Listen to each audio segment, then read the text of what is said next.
Hello and welcome back to the Real Arsenal Deal podcast. This is Rav, your host. How are you all today? Wherever you are in the world, thank you for tuning in. Thank you for joining. I hope everyone is well, especially after the season has finally come to an end. It's kind of it's come as a relief to me. That's probably my overwhelming feeling. I just think the season needed to end, especially after we got knocked out against PSG. I'm glad it's over. I'm glad it's done. A lot of players just need to put their feet up, rest, recuperate.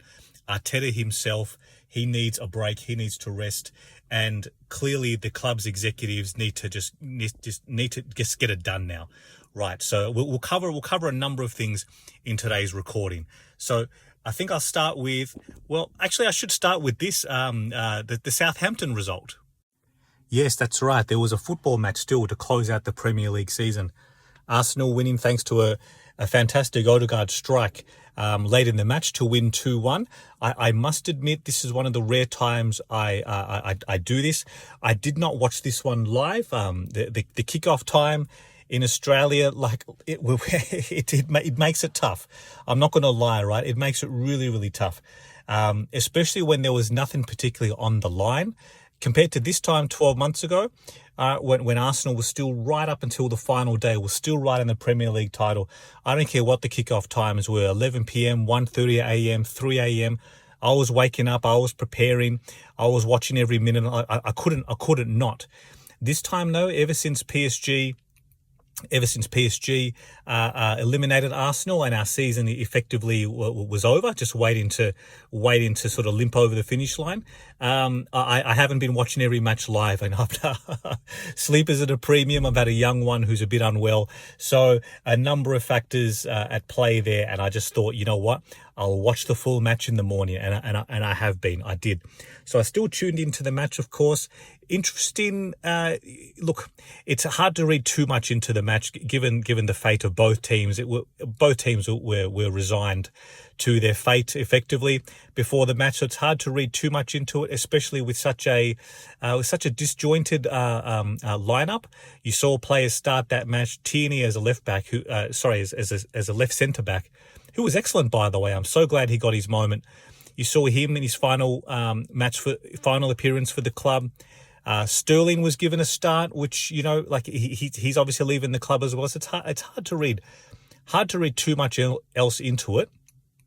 What I will say is that it really does encapsulate Arsenal's Premier League season. Like Arsenal are good. This is the thing. Like don't be fooled. Don't be dragged into the mudslinging, especially after Tottenham won the Europa League and who's had a better season and second again, ole. Don't be dragged into that sort of stuff. Like Arsenal are good. Arsenal are damn good. Can we climb the mountain? Can we finish? Can we cap off this iteration of Arsenal with the major trophies?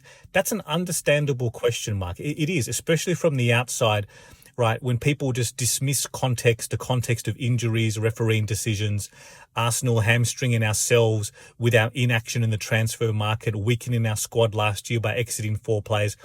Context matters. So Arsenal, internally and externally, right, have kind of botched this season. Like we kind of have, and that's the cold hard truth that I'm sure is being discussed and debated at board level. I'm sure Arteta is letting them know his feelings on the matter, and I think that's what's really driving and fueling a lot of the energy and activity or the messaging we're hearing coming out from the club, coming out from Josh Kroenke and whatnot. So what I'm trying to say is that Arsenal are damn good, and we are so close. We've got to get these decisions right, though. Right, we really do. This summer is massive. You certainly don't need me to tell you that, right?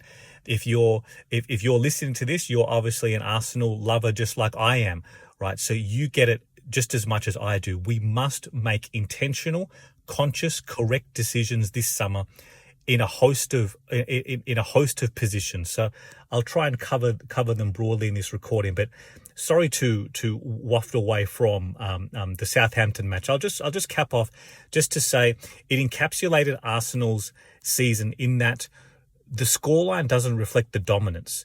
We really had them on toast. And we concede a goal that we just shouldn't be conceding, right? These set-piece goals that we are conceding, it just shouldn't be happening. And if Gabriel and Saliba are there, look, ever since Gabriel became his hamstring injury, unfortunately, ever since that happened, right, we've had a pretty poor defensive record from set pieces. It must be said, very unusual. Like you don't associate that. You don't associate that kind of sloppiness with this current day Arsenal. I'm sorry if you can hear some banging noises in the background, just some construction happening outside the window. My apologies for that. But I was just saying that I don't think we concede those goals when with Gabriel marshalling the defence. Still, though, it matters, right? It doesn't matter who's on the pitch when you concede a goal. It's registered as a goal. It matters. And I think upon reflection, when we look back at the season, there'll be some glaring things that stand out immediately. And obviously, we've lost the title. I believe the end gap was 10 points, thanks to, we won a couple of matches to close the season out. Liverpool, as understandable, of course, when you win the title, your last remaining matches don't have the same jeopardy, and it's largely a celebration, isn't it? So they've fallen away since, but when they won the title, I believe it was 14 points, 15 points. That was probably more so a more accurate reflection of the gap of the dominance. But end of the season, we're 10 points short. I believe last year we hit 89 points. The season before was 84 points. So our trajectory has been well pegged back. More pressing though for Arsenal is the goals column. So last year we hit 91 goals and we had a fantastic spread of goals from a number of forwards. Without stating the bleeding obvious, this year we've just been heavily cruelled by injury. Heavily, like it's been unprecedented in my time following Arsenal. I mean, post Dubai, post January transfer window. I'll get to the transfer window in a moment, actually. But post that, then to lose Martinelli, 5-6 week hamstring injury. Kai Havertz out for the season. I still remember my disbelief when I read that tweet from Ornstein. It was the next morning, Australian time, by the time I read that. And I woke up, unfathomable. I couldn't believe it. I thought, are you effing kidding me? This is on top of Jesus ACL the previous month. Saka a few weeks before that. Another hamstring surgery, right, out for 3-4 months, on top of Odegaard already, who returned in November-ish after a couple of months out. I mean, it was just unprecedented. And just we couldn't get momentum. We couldn't get going. Jesus, at the time that he unfortunately did his ACL against Manchester United in the FA Cup match, if you're a repeat listener to me, you've heard me bang on about that moment and the long-term ramifications of that match, that FA Cup loss. It's why I started the podcast in the aftermath of that and the abuse that Kai Havertz received, unfortunately. It's why I started the podcast. So that's going to live long in my memory for a long, long time.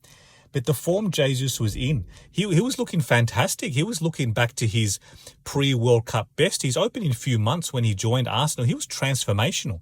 He lifted everything. He was a proven winner. He and Zinchenko lifted the levels of Arsenal. And our form prior to that World Cup, it was title-worthy. It was title-winning.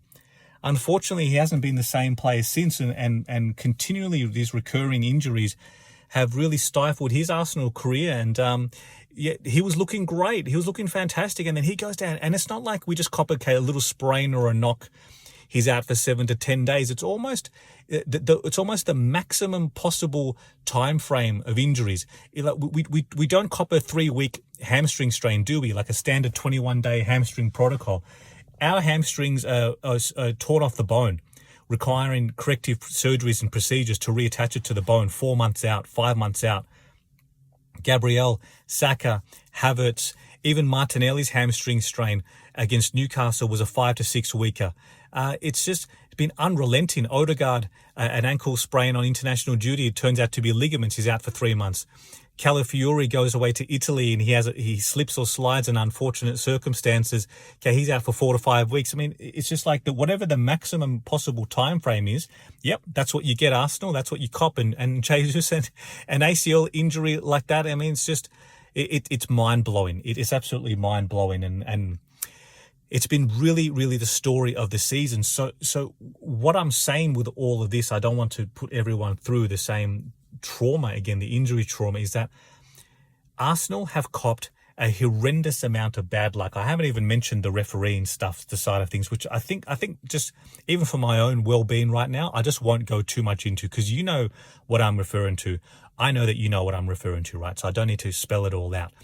Just one by one, we have copped an unlucky spate of circumstances.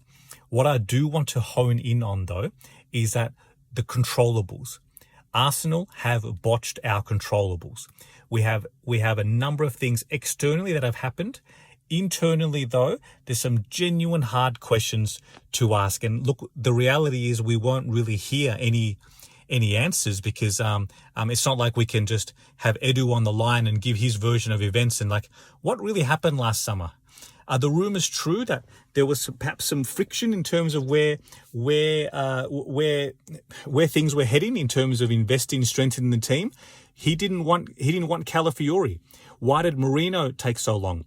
How come it took so long to close the Calafiori deal, for example? And did Arteta have to plead with the ownership and board level that this is his plan, this is why we're investing in another defender when there's glaring gaps elsewhere in the squad? Why did we exit 4 attackers? Why? Some on loan, some through sales, which is fine in its own right? That's fine. But we were aware that come April last year, when we're trying to win against Bayern Munich in a Champions League knockout tie, whilst navigating 3 days later a match against Aston Villa in the Premier League at home to stay on top of the Premier League title. Why is it that we have chosen to weaken our attack and not reinvest? How did we go from the early rumours pre-Euros last year linking us heavily with Benjamin Sesko to then have nothing, and Nico Williams to then have nothing on but deadline day Raheem Sterling? There are some genuine questions to ask. How are we pursuing Joan Garcia as a second goalkeeper? 30 million euros? Seriously, by the way? Is that necessary? To then end up with Edu pulling the plug and calling his compatriot Nito on deadline day. There's some really disjointed, unusual events that have happened at Arsenal, and they stand out for that very reason, that they have not been consistent with what we've seen in the previous few windows. We've seen an alignment between, at the time, Vinay, board level, Tim Lewis, Edu, Mikel, Josh Kroenke. You see them all working in unison. You can just feel it. You can feel it externally watching on. I'm all the way over in Australia, right? Looking on from afar, possibly one of the longest distances from London, right? But I'm looking on a united, cohesive, collaborative, professional unit. Board, management, executives, they're all in alignment, all directly tapped into the ownership. I see it. It's palpable. This summer, I did not see it.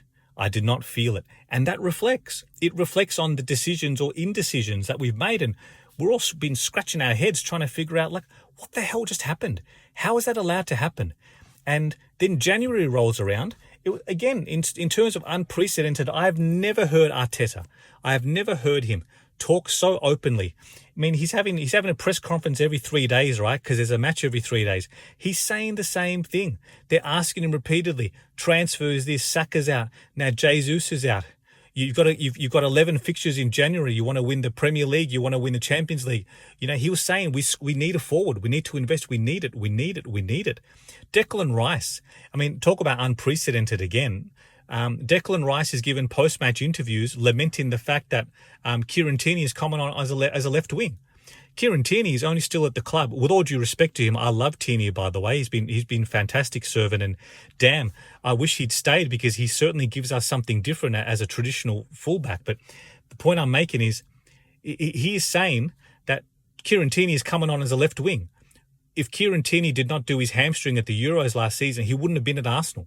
That's what scuppered any transaction for him to exit the club last summer. All of a sudden, we're bringing him on. We're bringing him on to see out matches from 70, 75 minutes onwards. This is not intentional thinking. This is not part of the plan. So Arsenal were all over the shop. And we were punished to the maximum. I just have to call it like it is. We were punished to the maximum for our inaction. So there's not much else Mikel can really do, right? He's been as vocal as he ever has been in his time, in his tenure at Arsenal. So hard questions need to be asked. I do believe there was some intentional. What's the right word? Like a directive maybe from the club that we need to sell to buy last summer first. Like if Mikel wants to reinvest further in the team, then players that are just sort of sitting around on the sidelines like Nketiah and Smith Rowe, like let's cash in and let's invest. And I understand the rationale. That's prudent thinking. That's responsible financial management. And we are a very well run club. That must be said. We are quite a diligent, professionally run club. So that matters. So if we were given a directive, that's fine. But get the business done earlier. Like get those transactions done early, close deals, and have things lined up. So we're not just exiting a number of forward players and then deadline day panic loan signing of Raheem Sterling. That should not happen. This is something that was synonymous with Arsenal of years ago. It should not be happening when we're trying to climb that mountain. We are so damn close. 89 points last season. We just need a couple of finishing touches to the team to really go like Donkey Kong, right? It's on like Donkey Kong to try and win the major trophies. We botched it. We botched it. So look, I won't keep banging on about that. I'm going to try and look forward now to what awaits us. So there's a lot of rumors already. Zubimendi, as much as people talk like he's done, like it's just a matter of it's a formality. I mean, I'm one of those old school people that until I see him holding the Arsenal shirt pictured next to Mikel or Andrea Berta now, right in that boardroom at Arsenal with the logo in the background and Stuart McFarlane taking the photography and it's on Arsenal.com. Until I see it, I'm not going to quite believe it, but it does sound like it's just effectively waiting to be closed, right? So we also saw overnight the announcement from Jorginho, who left the club. Like I'm quite sad about this. He's a fantastic professional. He's basically an on-coach leader. He's an additional coach as well. Like he's got fantastic leadership, big game player. I'm convinced, and you probably heard me bang on about this before, right? I'm convinced if he did not have that punctured lung, that rib injury, if he played that first leg against PSG, I'm convinced that opening 20 minutes doesn't happen.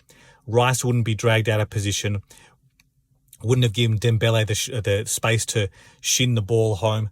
I'm convinced a big-time player like that, plug and play, break glass in case of emergency, Jorginho comes into that central midfield, releasing Rice to do what he does best and just charge forward.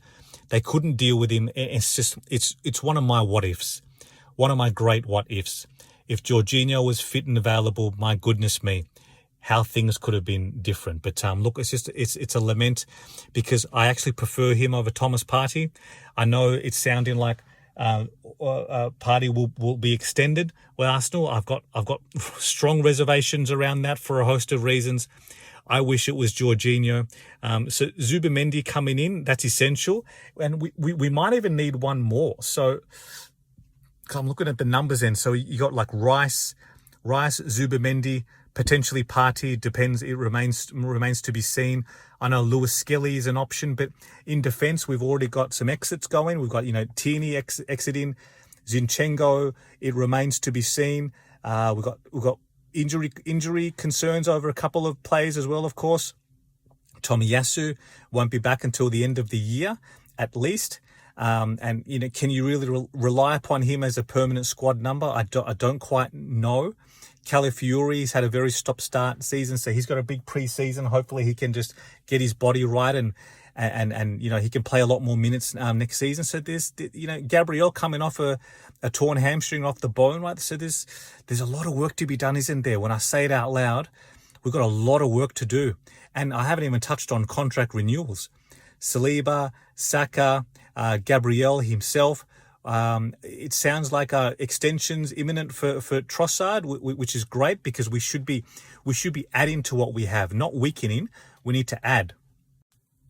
Rodrigo has been linked. It remains to be seen. Is that just classic agent talk or press talk? But there is a definite opportunity for like a world class left winger who comes in on that side. Then all of a sudden you got him, you've got Saka on the right, you've then got bench strength, impactors off the bench, right? Like imagine how powered up we would be had the likes of Trossard, Martinelli as rotation options as we play in 2-3 games a week in March, April, May, like crunch time. That'll be brilliant for the club. And of course, then we power up at centre forward, Šeško or Gyökeres. Anyone who watches The Simpsons, I'm always reminded of that scene where Mr. Burns does his own shopping when Smithers goes on a holiday, and he's standing there with a bottle of ketchup and catsup, and they both look the same, and he's like swaying between them, ketchup, and I find myself, it almost changes every day. It's like Šeško, Gyökeres. It's sorry for that side rant. If you don't watch The Simpsons, then you're probably wondering what the hell is this guy on about. But I find myself sort of swaying each way, like trying to figure out who's the best fit. But here's the point: I don't overly mind who it is, as long as it's done. As long as it's done nice and early. Like let's show some intent. When that transfer window opens, let's hit the ground running. Get deals done. Finalize transactions. Integrate them as part of the preseason training camps and then the preseason tours, so we can start the season with a fully integrated squad as much as possible. Get those players in, get the signings in, send a signal to the market, send a signal to everyone else that we mean some serious shit this season. Pardon me for swearing, but like get it done. Whoever it is, I don't particularly mind. If you were to ask me who I'm leaning towards, I do believe the ceiling of Šeško is higher. I've just got, just from what I've seen and heard, I reckon Arsenal understandably ruined the fact that we didn't go hard for Isak a couple of years ago, because now he's beyond reach. You got to get them before they peak, before they hit that world-class level. When he's $60-70 million, okay, or pounds, pardon me, okay, we can get it done. But once they blow out to 120, 130, 140 million pounds, it's done. The opportunity is gone. So Šeško is young. His profile is immense, right? I think he has a more of a natural game style to sort of integrate with the way Arsenal play. So, look, it remains to be seen. Whoever we go for, I would just like it to be done. And all of a sudden, if we power up that forward line, we're a serious unit already. For Arsenal to finish second, and we ran PSG ragged in that second leg. Like we were incredible. We were absolutely incredible. Kept out by one of the all-time great goalkeeping performances by Donnarumma. Like my goodness gracious me. We had them on toast. Despite all our injuries, all our setbacks, these guys were on it. It was on like Donkey Kong, that opening few minutes. I was so proud of what they saw. They left everything out there. We just couldn't find the back of the net. We couldn't capitalize when we had the dominance, unlike PSG when they had the dominance in the first leg. And that's the difference. The finest margins possible football is. A finger-tipper save from Donnarumma, a shin goal from Dembele. I mean, it just changes the entire complexion. So we are so damn close. And credit to everyone to get us as far as we did. I know this is of little comfort to anyone because, yeah, we've come up short again, and this is largely a season where we've taken a bit of a sideways step in some respects. But look, the hunger's still there. I can feel it from them. No one wants to win more than Arteta. In fact, I want to touch on this point. I think he needs a break. He does. You've seen it wearing on him the last few weeks, and some of the stuff that he said, and I'm thinking to myself, I'm cringing. It's like, Mikel, don't say that. Don't do this thing about, we kind of won a couple of titles with our points tally and whatnot, and we're the best team in the Champions League. Mikel, don't do that, mate. Don't do that. I know what he's trying to say. I genuinely do. And I know he's using that as a rallying call for his players to keep them up and keep them going. I get all of that. I get the rationale, but Mikel, please don't say it, right? Please don't say it out loud. And, his emotions are running high. This guy is spent. You can see he's got very little left in the tank himself, right? After what he's endured as well, this season. And, it's just, he needs a break. He needs to get some family time. Spend some time with his kids, right? That they must miss him, and he must need that too. He's got to fill up his own cup. I think he goes to Spain this time every season, gets back home with the friends and family, and all the little things matter. Like just spending time with the kids. He's probably got more time now in the evenings, just to even something as simple as lying down with your kids and putting them to bed. Right, and just until they fall asleep, it's just so energetic. It fills up your cup. He would have had very little chance to do that sort of stuff, right? Because the schedule is unrelenting, and it would have just been non-stop for so many months. So I'm looking forward to him just stepping out of the limelight, step out of the spotlight, and just take himself out of the spotlight too. Let him rest. Let him recuperate. Let the club, let the executives now, let Berta cook.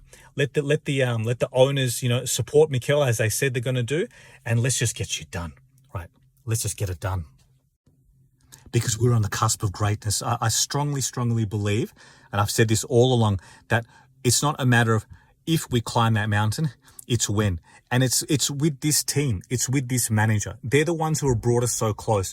You don't abandon things now. You don't, I used that analogy last time about trying to scale Mount Everest. Like you're 85% of the way there, right? You crane your neck back, you look up, you can see the summit.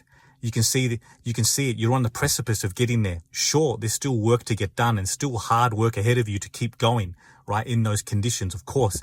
However, you don't abandon it now. You don't give up.